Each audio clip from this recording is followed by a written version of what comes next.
So this is my new Google Pixel 7 Pro, and this is my old Google 6 Pro. And why am I upgrading even though I just got this less than a year ago? Because this is every improvement that I wanted on the 6 Pro made one generation later.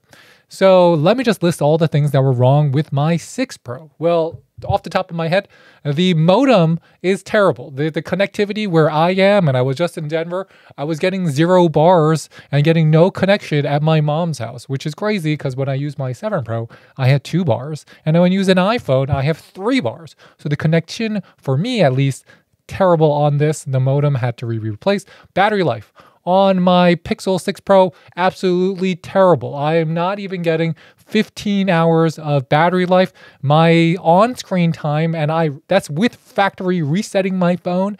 That is with removing some of the battery hogging apps like Amazon Photos or Samsung Health. I stopped them all, and yet I still only get about 12 hours of battery life. And if I use the screen, I'm going to be gone by about 5 hours, which is crazy considering this phone only came out 1 year ago. Another thing is the battery charging speed on my Google 6 Pro. Horrendous. Sometimes it would charge fast. Sometimes it would charge super slow. Sometimes I plug it into my fast charger thinking I'm going to be at 50% within 30 minutes and I'm at 10%. Sometimes I plug it into the 5-watt charger and I plug it when I go to sleep. I wake up, it is already back to 70, 80%. It's not even gone to 100%. I don't understand what they did here, but that was a problem with my Google 6 Pro. So these are the issues. Oh, one last thing, the screen.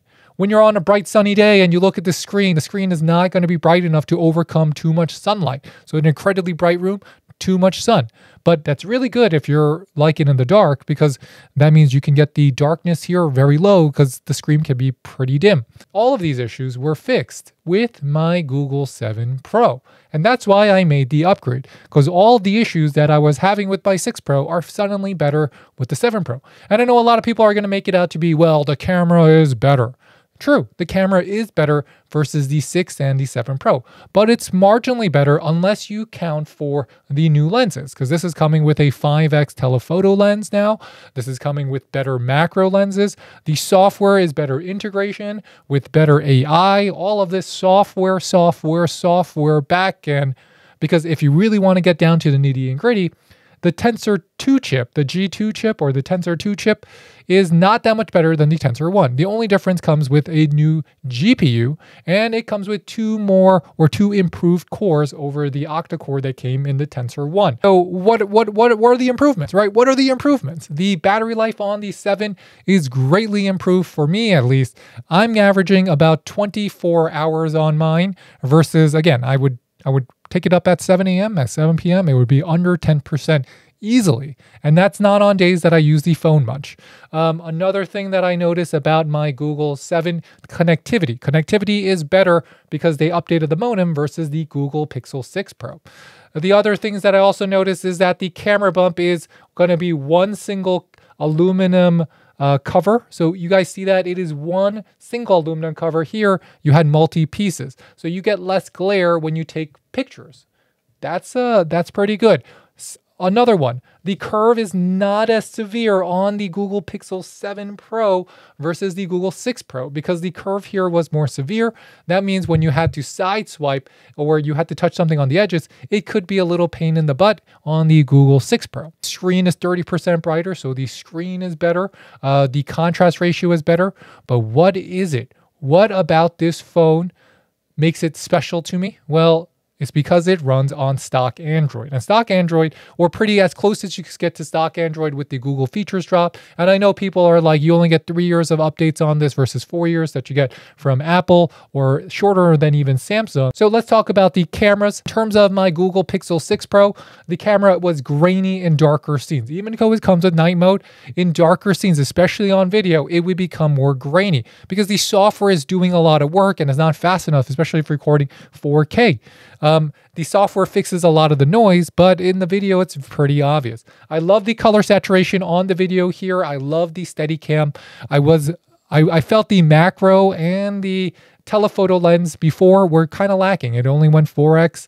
The macro lens, the wide angle lens, not great in my opinion. Not great. I was really using this just on its standard lens and 2x zoom.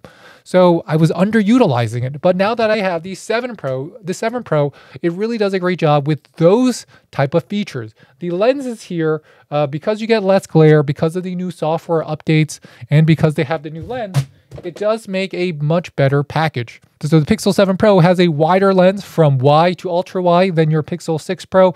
It has a better macro lens, so you can get closer to your subject, even though you're farther away. It has less noise on all 3 of the modes. And I don't know if that's from the software. I don't know if that's from the better lenses, but I do know at least for the zoom lens, the night mode has been improved, especially in zoom, because it has the 5x telephoto lens instead of using the standard lens with the digital zoom. So no longer do you have to count on digital zoom. You can still use it if you go past 5x, but 5x, you're going to use a normal lens, which is increasingly like a standard mirrorless DSLR or DSLR, where you're going to be switching out your lenses with a prime lens or a adjustable lens. So there is still some shake though when you go into the digital zoom part. And I think that comes down to the AI.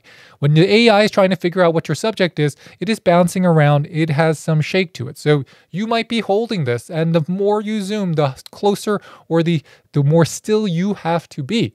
So I always generally say, keep your shoulders tucked in, hold this to your chest, and then point it at where you want to really, really zoom at. In terms of overall performance, well, that's just going to come down to, do you think the Tensor 2 chip is so much faster than the Tensor 1? I didn't notice a huge speed increase with the Tensor 2. I do notice things are more smooth. I do notice that the screen is brighter. So it looks better, but is it truly faster? So in general use, it is close. It is really close, maybe a 10% improvement in terms of speed on the new Google Pixel 7 Pro. It comes with 12 gigabytes of RAM, and that's something I did notice. So if you are like me and you have a lot of Chrome's tabs open, you use a lot of different apps, and all you do is just, you hit that block on the bottom.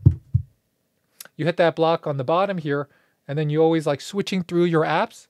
So the Pixel 7 Pro comes with 12 gigabytes of RAM versus the 8 gigabytes that came with the 6 Pro and 8 gigabytes that come on the 7. So how do we compare this? How do I compare this? Because I already told you it's so much better in terms of the software and the actual application of that software to the hardware than my Google Pixel 6. And it always comes down to this. How does it compare to the iPhone 13 Pro Max or the 14 Pro Max? So we own both in our household, and I gotta tell you, the Google Pixel 7 Pro is comparable, in my opinion, to the iPhone 13 Pro Max, not the 14 Pro Max. The 14 Pro Max, because it has the Apple chip, the dedicated Apple chip, it just works faster. It just does a better job even in terms of as a camera. I think the camera on the Apple is better.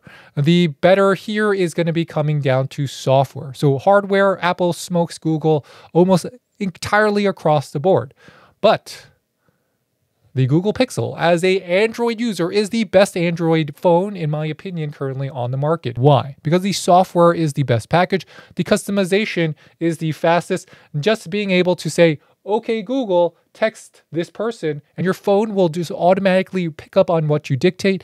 If you ever travel, Translate is ultra fast. It's just easy to communicate with people who speak different languages.